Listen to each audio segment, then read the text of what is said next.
तिथे काही मीटिंग नव्हती, काही नव्हतं. आदरणीय पवारसाहेब विधान भवनला गेले आणि ते चालत परत येताना आमदारांनी सांगितलं की त्यांना काही बोलायचं. तिथे सगळ्यात जवळ जे कॅबिन होतं तिथे ते योगायोगाने हे कॅबिन होतं आणि असे काही फिक्स्ड कॅबिन्स नसतात विधान भवनमध्ये. आणि त्या कॅबिनमध्ये पवारसाहेब गेले, त्या आमदारांचं काही बोलणं होतं, ती चर्चा झाली आणि राष्ट्रवादी काँग्रेस पक्षाच्या आमदारांची गाठीभेटी झाल्या. काही एक दोन कामं होती ती सांगितली आणि पवारसाहेब गाडीत बसले आणि घरी निघून गेले. आम्हाला कुणालाही एक झालेलंही माहिती नाही आणि खरं तर आम्ही त्याला फार महत्त्वही दिलं नाही, कारण आम्हाला म्हणजे एक आमदारांसाठी साहेब कुठेतरी बसले तर योगायोगाने ते शिंदे साहेबांचं ऑफिस निघालं. शिंदे साहेबांचाही मनाचा मोठेपणा, कारण का शेवटी ते एका मोठ्या पदावर आज आहेत आणि त्या मोठ्या पदावर असताना कॅबिनेट चालू असताना ते खाली आले, पवारसाहेबांना दोन शब्द बोलले आणि परत कॅबिनेटला गेले. आणि हे अगदी कॅज्युअली झालेली एक घटना आहे. आणि मीही काल संजय राऊत साहेबांना फोन करून सांगितलं काय घटनाक्रम झाला.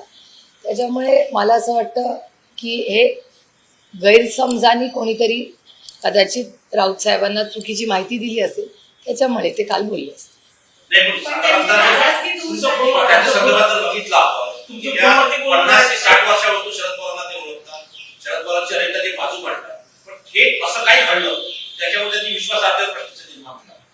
त्याचं उत्तर तेच देऊ शकतात, मी नाही देऊ शकत.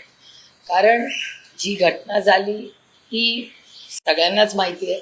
त्याचबरोबर ही जी घटना झाली त्याच्याबरोबरच्या ज्या गोष्टी आहेत त्या राऊत साहेबांना मीच काल स्वतः फोन करून सांगितलेला आहे. आणि तो घटनाक्रम इतका कॅज्युअली आणि झाला की ते म्हणजे इतकं ते म्हणजे मला आश्चर्य वाटलं. त्याची बातमी पण झाली, त्याच्यात बातमी करण्यासारखं खरंच काही नव्हतं.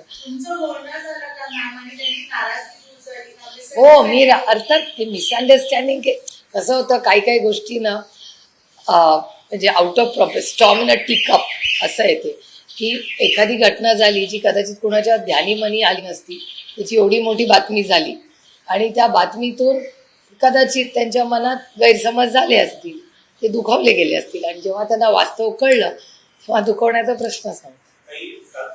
एक प्रश्न आला दोन असा आहे की म्हणजे जेव्हा अजित पवार तुमच्या पक्षातून गेले होते आणि त्यानंतरच्या एक साधारण 15 ते 20 दिवसातच उद्धव ठाकरे, आदित्य ठाकरे त्यांचे काही हे अजित पवारांना भेटले होते त्यांच्या दालनात, पण तेव्हा तुमच्या पक्षावर कोणाची टीका करत.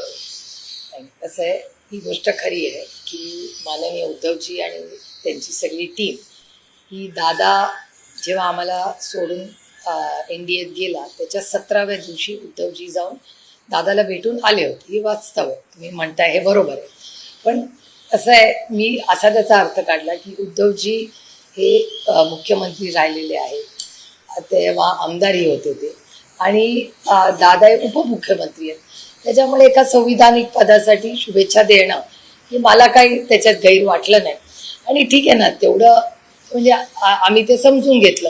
त्याचं कारण असं की ठीक आहे की म्हणजे दादानी एक निर्णय घेतला होता तो आम्हाला अयोग्य वाटला आणि ज्या पद्धतीने त्या घटना झाल्या होत्या तेव्हा म्हणजे जसं आदरणीय पवारसाहेबांना एका पत्रात अध्यक्षपदावरनं ज्या पद्धतीने काढलं होतं तेव्हा आम्हालाही तो धक्काच होता. पण ठीक आहे, उद्धवजी काही महाराष्ट्राच्या हितासाठीच कदाचित भेटायला गेले असतील असं आम्ही आमच्या मनाची समजूत काढली आणि आम्ही काही बोललो नाही. आणि एका सशक्त लोकशाहीमध्ये डायलॉग हा असलाच पाहिजे या मताची मी आहे आणि हे संस्कार आमच्यावर कैलासवासी यशवंतराव चव्हाण साहेबांनी केलेले.